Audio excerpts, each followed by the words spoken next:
हर व्यक्ति आज जीवन में किससे परेशान है? अपनी उदासीनता से, अपने विषाद से, जिसे लोग आज डिप्रेशन कहते हैं, एंजाइटी कहते हैं।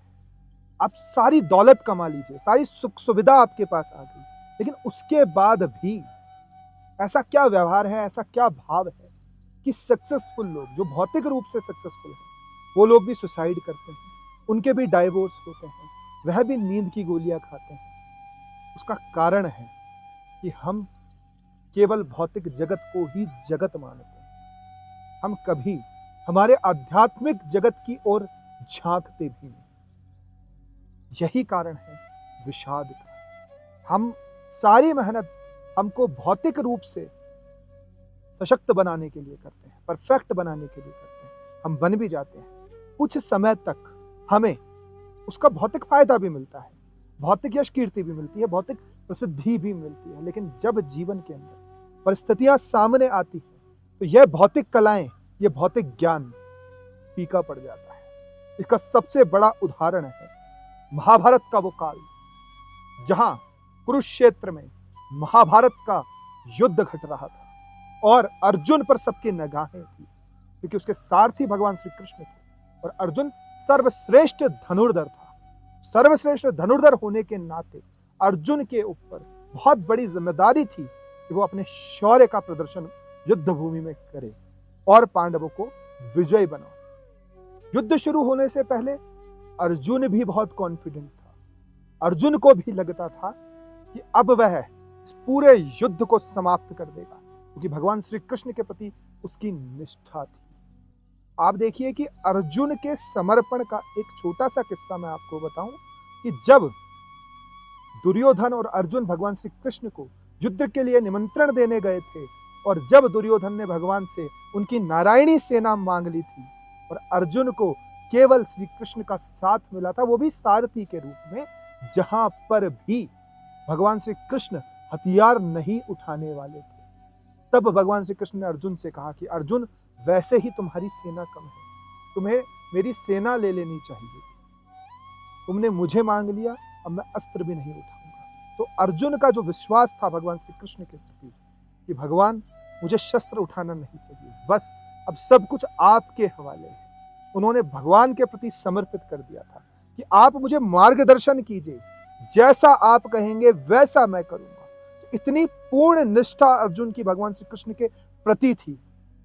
उसके बाद भी जब महाभारत का युद्ध शुरू होने वाला था, शुरू होने से पहले अर्जुन अपना रथ मैदान के बीचों बीच लेकर जाते हैं और कहते हैं कि मैं सभी योद्धाओं को देख लेना चाहता हूं। लेकिन जैसे ही शंखनाद होता है, 5 जन्य शंख बजाया जाता है भगवान श्री कृष्ण के द्वारा, अर्जुन बहुत विषाद में आ जाता है, बहुत उदास हो जाता है, उसके धनुष बाण छूट जाते हैं। वह युद्ध लड़ने के बजाय छोटे बच्चों के समान बिलख बिलख कर रोने लगता है। यह भगवान श्री कृष्ण को भी शंका में डाल देता है और चिंता में डाल देता है कि इतना बड़ा योद्धा, जिस पर आज पूरे युद्ध की जिम्मेदारी है, वह बच्चों के समान रो रहा है। अर्जुन एक अजीब सी करुणा वहां पर दिखाता है कि मैं अपने सामने खड़े गुरुजनों पर कैसे वार करूं, कैसे मैं अपने भाई बंधुओं पर तीर चला दूं। भगवान श्री कृष्ण चिंतित होते, जो अर्जुन इतना बड़ा योद्धा है, शूरवीर है, उसकी आज युद्ध के मैदान में ऐसी दशा, वह अपने क्षत्रिय धर्म को भूलकर कैसी बहकी बहकी बातें करता है। हमारे साथ जीवन में यही होता है कि जब हम परिस्थितियों का सामना नहीं कर पाते तो हम एक झूठी महानता का सहारा लेते हैं। हम झूठे में ही महान बनने की कोशिश करते हैं, क्योंकि हम युद्ध नहीं लड़ना चाहते। हम कहते हैं कि कोई बात नहीं, हम इस मैदान को छोड़ देंगे, हम इस जीवन को छोड़ देंगे, हम इस क्षेत्र को छोड़ देंगे, लेकिन वह समस्या का समाधान नहीं। श्रीमद् भगवद गीता का प्रथम अध्याय हमें यही बताता है कि समस्या का सामना करना ही समस्या का समाधान है, और समस्या का सामना करने के लिए हमें श्री कृष्ण जैसे सारथी की आवश्यकता है। हमें धर्म के ज्ञान की आवश्यकता है। हम कितने भी बेस्ट हो जाएं अभ्यास करके, प्रैक्टिस करके, तो वह हमारे स्किल्स तो बढ़ा सकता है, लेकिन उसका इंप्लीमेंट कैसे हमें भौतिक जगत में करना है, यह हमारी आध्यात्मिक मजबूती से ही तय होगा। धृतराष्ट्र भी संजय के द्वारा पूरा युद्ध देख रहे थे, क्योंकि वेद व्यास जी ने संजय को दिव्य दृष्टि दी थी। दिव्य दृष्टि क्या होती है? ESP, extra sensory perception, sensory perception, जिसे अति इंद्रिय बोध भी हम कहते हैं, जो मनुष्य के आज्ञा चक्र के जागृत हो जाने के बाद मनुष्य के अंदर उत्पन्न हो जाती है। अगर योग ध्यान के माध्यम से आप भी अपना आज्ञा चक्र जागृत कर लेते हैं, तो आप भी कहीं भी हो रही घटना को सीधा कहीं पर भी बैठकर देख सकते हैं, जिसे हम आज लाइव सिस्टम कहते हैं। तो ये जो लाइव का आविष्कार है ना, ये महाभारत काल के अंदर ही हो चुका था और उससे भी पहले हो चुका था, क्योंकि जो भारत के ऋषि मुनि हैं ये सबसे बड़े वैज्ञानिक थे, क्योंकि वह भौतिक विज्ञान पर भरोसा नहीं करते थे, वह आध्यात्मिक विज्ञान पर भरोसा करते थे। इसीलिए वह हमसे बहुत ज्यादा एडवांस थे। आज हम शरीर को ही सब कुछ मानते हैं, भौतिकता को ही सब कुछ मानते हैं, और इसके द्वारा हो रही विज्ञान की उन्नति को ही सब कुछ मानते हैं। इसीलिए हमारे जो उन्नति और विज्ञान के विकास की सीमा है वो बहुत ज्यादा कम है या सीमित हो चुकी है। लेकिन अगर हम हमारे आध्यात्मिक विज्ञान की विकास की बात करेंगे तो हम ऑलरेडी बहुत ज्यादा समृद्ध है। धृतराष्ट्र भी इस दृश्य को देख रहे थे, संजय उन्हें पूरी लाइव टेलीकास्ट सुना रहे थे। अर्जुन की इस दशा को देखकर भगवान श्री कृष्ण को यह एहसास हुआ कि अब वह समय आ गया है जब अर्जुन को हमें गीता का ज्ञान देना है। भगवान श्री कृष्ण ने अर्जुन को यह भी कहा कि अर्जुन, मेरा जन्म, मेरा प्राकट्य इसीलिए हुआ है कि मैं इस गीता के माध्यम से समस्त प्राणियों को, समस्त विश्व को यह शाश्वत ज्ञान दे सकूं, जो प्रत्येक जीव के लिए आवश्यक है। क्योंकि प्रत्येक जीव बिना धर्म के ज्ञान के कितने भी कर्म कर ले, वह उसके कर्म उसका कभी भी उद्धार नहीं कर सकते। क्योंकि कर्म तो कई प्रकार के हैं, चोरी करना भी कर्म है, डकैती करना भी कर्म है, लेकिन जो भी कर्म धर्म के अनुसार न हो वह कर्म कर्म है ही। अर्जुन के इस विषाद के कारण भगवान श्री कृष्ण के मन में एक अजीब सी चिंता प्रकट हुई।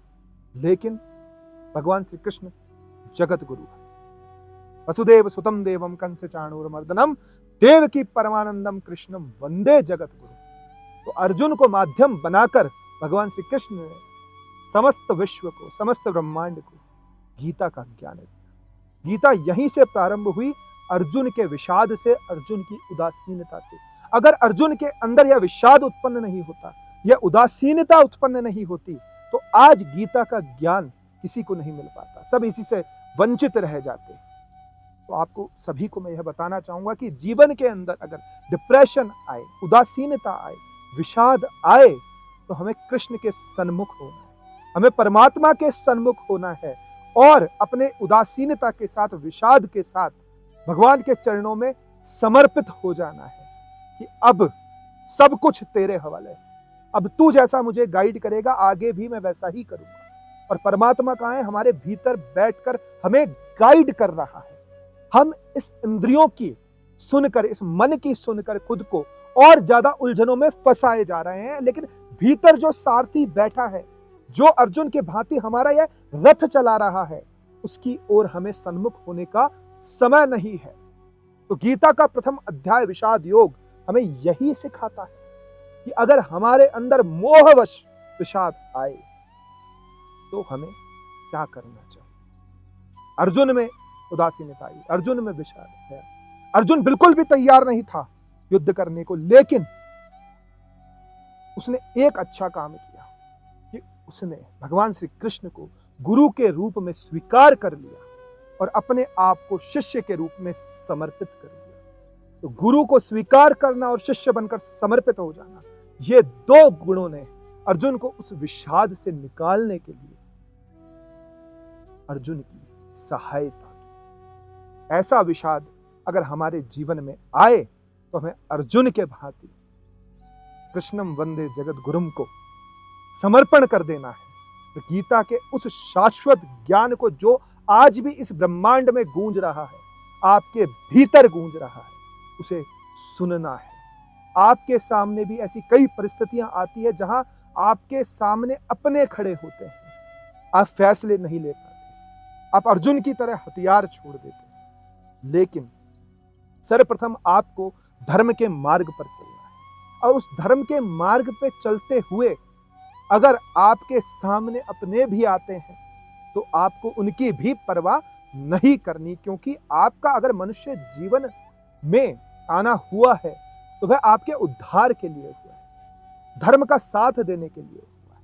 अधर्म का साथ अगर आप अपनों का भी देंगे तो आपके साथ अन्याय होगा, आपके साथ गलत होगा, और आगे जाकर वह इतिहास में आपको शर्मिंदा कर देगा। इसीलिए धर्म के राह पर चलो, धर्म का साथ लो, परमात्मा की सुनो, भीतर की आवाज को सुनो, और केवल कर्म का आकांक्षा रखो, फल की इच्छा मत रखो, क्योंकि फल का जो अधिकार है वो परमात्मा के पास है, ना कि आपके पास। आपके पास केवल कर्म का अधिकार है, आगे क्या होना है वह उस परमात्मा पर छोड़ दो। अगर आप ईमानदारी से अपने कर्म को करोगे तो फल निश्चित रूप से जो आपने सोचा है उससे अच्छा आपको मिलेगा। तो यह आज आपको मैंने बताया है कि विषाद क्या है, विषाद योग क्या है, गीता का प्रथम अध्याय क्या कहता है, जहां पर अर्जुन अपने परिवार के आगे, अपने गुरुजनों के आगे मोहवश विवश हो जाता है, भीख मांगकर जीवन व्यापन करने जैसी बातें करता है, खुद पर हुए अधर्म और अत्याचार को भूल जाता है, द्रौपदी के साथ हुए अन्याय को भूल जाता है, द्रौपदी की लाज पर जो उंगली दुर्योधन और दुशासन ने उठाई थी उसको भूल जाता है। तो हम भी अगर मोह में पड़कर अधर्म का साथ देंगे तो हमारा विनाश हो जाएगा। सबसे अच्छी बात और सौभाग्य की बात यह है कि जब अर्जुन के जीवन में यह क्षण आया तो उसके सारथी भगवान श्री कृष्ण थे, उसके साथ भगवान श्री कृष्ण थे। लेकिन हम मनुष्य के साथ ऐसा नहीं होता, भगवान श्री कृष्ण है लेकिन हमें दिखाई नहीं दे रहे हैं, क्योंकि हमारी जो सन्मुखता है वो भौतिकता की होड़ है। और जब तक आप इस भौतिक जगत पर भरोसा करोगे तब तक श्री कृष्ण आपकी सहायता नहीं करेंगे। अपने भीतर देखकर जब आप उस श्री कृष्ण पर विश्वास करोगे तभी वह श्री कृष्ण आपकी सहायता करेंगे। तो यह है उदासीनता, यह है विषाद, यह है अपनों को खो देने का डर। अपने कोई नहीं है। अगर आप सत्यता की बात करेंगे तो न जाने आपकी आत्मा ने कितने शरीर आज तक धारण किए हैं, और न जाने कितने माँ बाप, कितने भाई बहन, कितने रिश्ते नाते आपके रहे हैं। आप मोरली उन रिश्तों को निभाइए, मौलिक रूप से आप अपनी जिम्मेदारी को भी पूरा कीजिए। लेकिन अगर मोहवश आप अटैच हो गए तो आप ना उनका भला कर पाएंगे, ना संसार का भला कर पाएंगे, ना स्वयं का भला कर पाएंगे। इसीलिए इस शाश्वत ज्ञान को जान लेना बहुत जरूरी है कि श्रीमद् भगवत गीता के अंदर उस परमात्मा ने प्राकट्य होकर क्या कहना चाहा है, क्या कहा है, और अर्जुन को गीता का क्या ज्ञान दिया है। तो यही विषाद योग है। आगे क्या होता है, अर्जुन कृष्ण संवाद के अंदर क्या होता है, ये आगे मैं आपको दूसरे अध्याय सांख्य योग में बताऊंगा। आप लोग जुड़े रहिए और देखते रहिए। नमस्कार।